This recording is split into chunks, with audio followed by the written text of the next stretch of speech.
कोट्यावधींचा महसूल बुडत असल्याचा आरोप, स्थानिकांमध्ये संताप, उच्चस्तरीय चौकशीची मागणी.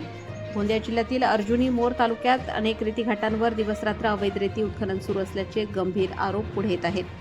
जेसीबीच्या साहाय्याने मोठ्या प्रमाणात रेती उपसा करून ट्रॅक्टर, टिप्पर, ट्रकद्वारे वाहतूक केली जात असल्याचे स्थानिक नागरिकांचे म्हणणे आहे.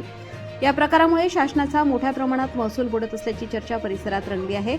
स्थानिकांच्या आरोपानुसार अनेक ठिकाणी रॉयल्टी शिवाय रेतीची वाहतूक सुरू असून संबंधित यंत्रणेकडून प्रभावी कारवाई होत नसल्याने रेती माफियांचे मनोबल वाढल्याचे चित्र आहे. त्यामुळे महसूल विभागाच्या कार्यपद्धतीवर नागरिकांकडून प्रश्न उपस्थित केले जात आहेत.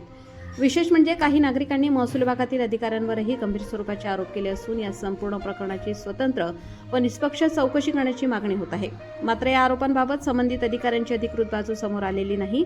स्थानिक नागरिकांचे म्हणणे आहे की जर प्रशासनाने तातडीने कठोर कारवाई केली नाही तर अवैध उत्खननामुळे पर्यावरणाचा समतोल बिघडण्यासोबतच शासनालाही मोठा आर्थिक फटका बसू शकतो. संपूर्ण प्रकरणाची उच्चस्तरीय चौकशी करण्याची मागणी. पर्यावरणीय हानीबाबतही व्यक्त होत आहे चिंता.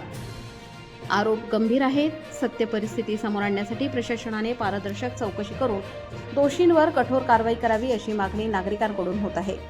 आकाश नंदागवळी, गोंदिया, भंडारा जिल्हा प्रमुख.